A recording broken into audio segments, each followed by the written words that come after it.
6 صفات یا 6 نمبر یہ ہیں: کلمہ، نماز، علم و ذکر، اکرام مسلم، صحیح نیت، دعوت تبلیغ۔ نحمدہ و نصلی علی رسولہ الکریم۔ میرے دوست و بزرگو، اللہ رب العزت نے میری، آپ کی اور تمام انسانوں کی دنیا آخرت کی کامیابی دین میں رکھی ہے، اور دین میں بنیادی چیز کلمہ لا الہ الا اللہ محمد رسول اللہ۔ کلمے کے معنی یہ ہے کہ اللہ کے سوا کوئی عبادت کے لائق نہیں، حضرت محمد صلی اللہ علیہ وسلم اللہ کے رسول ہیں۔ کلمے کا مقصد یہ ہے کہ اللہ کی ذات سے سب کچھ ہونے کا یقین اور اللہ کے حکم کے بغیر مخلوق سے کچھ نہ ہونے کا یقین ہمارے دلوں کے اندر آ جائے۔ حضور صلی اللہ علیہ وسلم کے طریقوں پہ چل کر دونوں جہانوں میں کامیابی کا یقین، اور غیروں کے طریقوں میں دونوں جہانوں میں ناکامی کا یقین ہمارے دلوں کے اندر آ جائے۔ کلمے کے بہت سے فضائل ہیں۔ ایک فضیلت یہ ہے کہ اگر کوئی 100 سالہ کافر اس کلمے کو پڑھ لے تو اس کے پچھلے تمام گناہ معاف ہو جائیں گے۔ اگر وہ فوت ہو گیا تو جنت میں داخل ہو جائے گا۔ جب ہم نے کلمہ پڑھ لیا تو ہم پر اللہ تعالیٰ کے تمام احکامات فرض ہوئے، اور فرض احکامات میں سب سے پہلے نماز کا حکم ہے۔ نماز کے معنی ہے دعا کرنا، اور نماز کا مقصد یہ ہے کہ ہم اللہ رب العزت سے براہ راست لینے والے بن جائیں، اور ہماری 24 گھنٹے کی زندگی صفت صلاۃ پر آ جائے۔ اور نماز کے فضائل یہ ہیں: نماز دین کے ستون ہے، نماز مومن کی معراج ہے، نماز شیطان کا منہ کالا کرتی ہے، نماز حضور صلی اللہ علیہ وسلم کی آنکھوں کی ٹھنڈک نماز میں ہے، قیامت کے دن سب سے پہلے نماز کا حساب کتاب ہوگا۔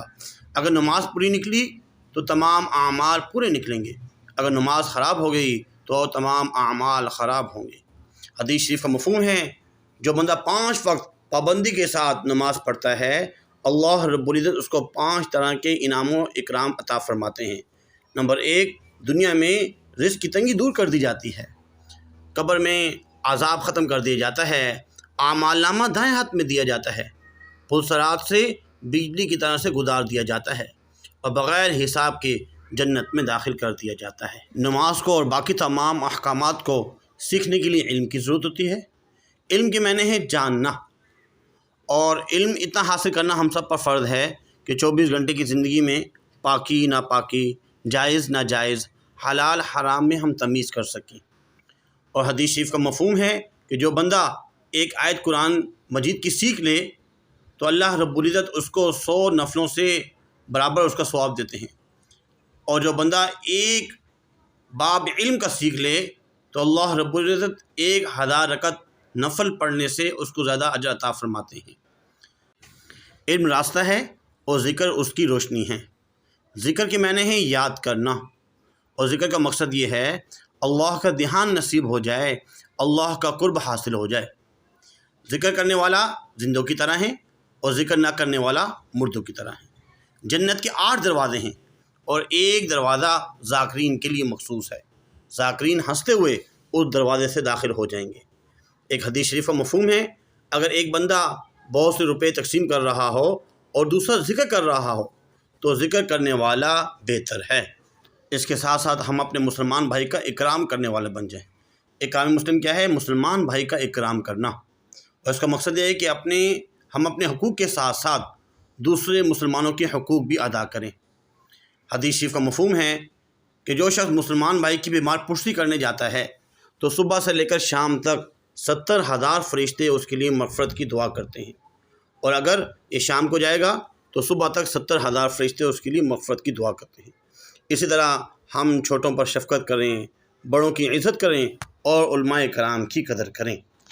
اس کے ساتھ ساتھ ہر نیک عمل اللہ کی رضا کے لیے کرنے والے بن جائیں۔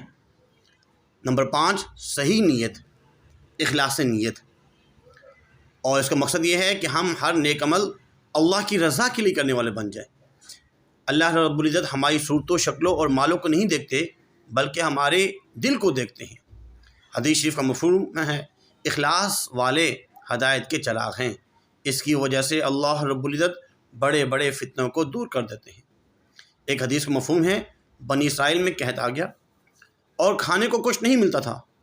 ایک بندہ ریت کے ٹیلے کے قریب سے گزر رہا تھا اس نے دل میں کہا اگر یہ آٹا ہوتا، غلہ ہوتا تو میں سب غریبوں میں تقسیم کر دیتا۔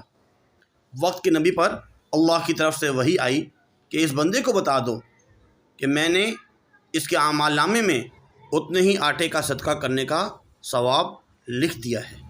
نمبر 6 ہے دعوت تبلیغ۔ دعوت تبلیغ کا مقصد یہ ہے خود نیک کام کرتے ہوئے دوسروں کو نیک کام کی تلقین کریں اور خود برائی سے بچتے ہوئے دوسروں کو برائی سے منع کرنے کی کوشش کریں۔ اس کام کے لیے اللہ رب العزت نے 1,24,000 انبیاء علیہ السلام کو مبعوث فرمایا، اور ہم سب کا یقین ہے کہ حضور صلی اللہ علیہ وسلم آخری نبی ہیں۔ اب قیامت تک کوئی نبی نہیں آئے گا۔ ختم نبوت کے صدقے یہ دعوت والا کام ہم سب کے ذمے ہیں۔ اسی وجہ سے اللہ رب العزت نے قرآن مجید میں اس امت کی تعریف فرمائی کہ تم بہترین امت ہو، لوگوں کی نفع رسانی کے لیے بھیجے گئے ہو، نیکی کا حکم کرتے ہو اور برائی سے منع کرتے ہو۔ اب میرے بھائیوں، قرآن کی اس آیت سے معلوم ہوتا ہے کہ تبلیغ کا کام صرف ثواب نہیں بلکہ ہماری ذمہ داری بھی ہے۔ اس لیے اس کام کو سیکھنا بھی ہے، سکھانا بھی ہے اور پوری دنیا میں اس کو پہنچانا بھی ہے۔ اس کام کو سیکھنے کے لیے بزرگوں نے ایک ترتیب بنائی ہے کہ 4 ماہ لگا کر اس کام کو سیکھا جائے اور پھر اس کو اپنا مقصد بنا کر زندگی گزاری جائے۔ اس کام کے بہت سے فضائل ہیں۔ اگر اس راستے کا گرد و غبار جسم پر لگے تو جہنم کی آگ تو آگ، دھواں بھی حرام ہوتا ہے، اور اس راستے میں ایک قدم پر 7 لاکھ نیکیاں ملتی ہیں، اور ہر نماز کا اجر 49 کروڑ کے برابر، اور ہر نیک عمل کا اجر 49 کروڑ کے برابر لکھا جاتا ہے۔ اس راستے پہ اپنی ذات پر 1 روپیہ خرچ کریں گے تو 7 لاکھ روپے صدقہ کرنے کا ثواب، اور اپنے دوسرے بھائی پر خرچ کریں گے تو اجر عظیم ملے گا۔